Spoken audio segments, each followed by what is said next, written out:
প্রথমে কিন্তু আমার আর আমার বয়ফ্রেন্ডের সম্পর্ক খুব ভালোই ছিল। পরে যখন বুঝতে পারো তোর একটা তার কাটা, তারপরে তোর পিছনে বাঁশ দিয়ে চলে গেল। গাইস জানি না আজকে আমার কি হয়েছে। কি হয়েছে তোমার, কি হয়েছে?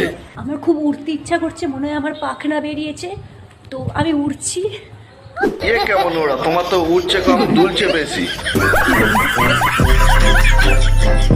দেখো গাইস, আমার বয়ফ্রেন্ড ডোগাতে গিয়েছিল, সেখান থেকে আমাকে এটা গিফট করে। তোর ভাগ্য ভালো, তোর বয়ফ্রেন্ড ডগা থেকে তোর জন্য ওগুলো পাঠিয়েছে। তোর বয়ফ্রেন্ডের জায়গায় আমি থাকলে ডগা থেকে ডগে গিফট করতাম। এখন ভাদ্র মাসের সিজন তো गजब बेइज्जती है।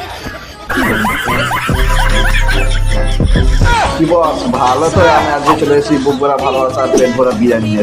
তো গাইস, আজকের এমন একটা গ্রহের প্রাণীকে নিয়ে কথা বলতে চলেছি। সে এখানে নাই, অন্য গ্রহে থাকে। মানে সে তিলকে তাল বানায় আর তালকে বাল বানায়। চলো ভিডিও শুরু করি।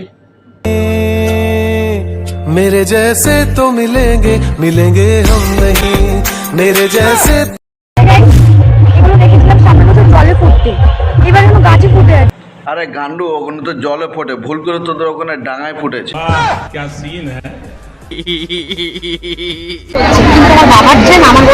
তোর বাবার ট্রেনে তোকে বসার জায়গা দিচ্ছে না, তোর বাবাকে বলে একটা কাট করে নে যাতে জায়গা পাস বসতে। তোর বাবারে গিয়ে বল ট্রেন বন্ধ, তোর বাবাকে গিয়ে বল টোটো চালা।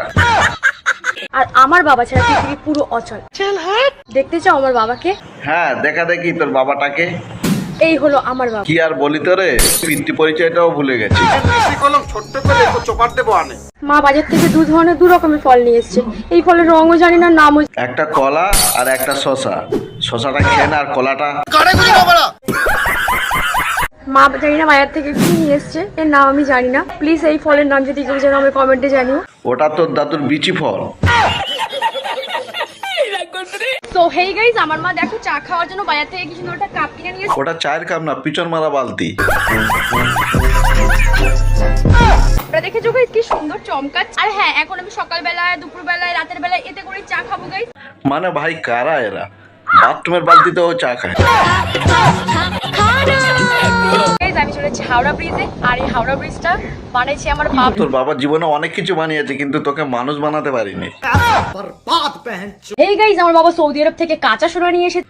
রেখে দে, তোর বিয়েতে এরকম বড় বড় নেকলেস বানাবি।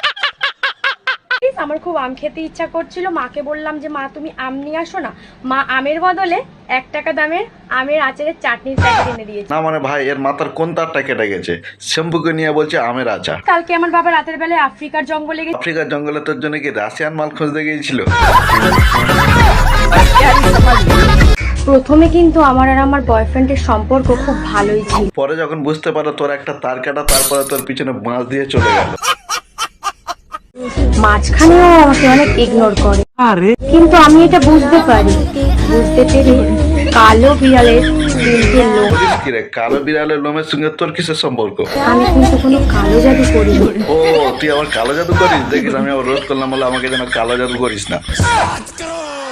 কালো জাদু করিনি। আরে কালো জাদু করতে গেলে আমার ঝাঁটের বাল দরকার, সেটা তুই কোনোদিনই পাবি না।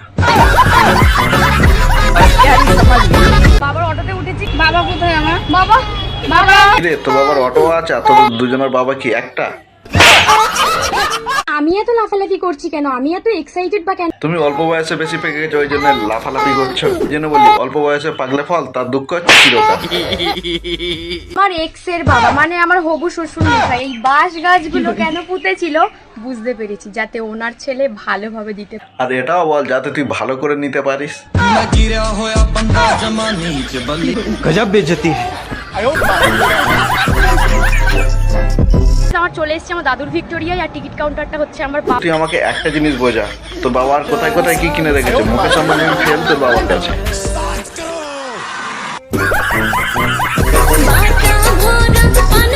ভিডিওটা কাউকে পার্সোনালি অ্যাটাক করার জন্য না, শুধু দেখো মজা নেওয়ার ফগলা দাঁতের হাসি দিয়ে ভুলে যাও।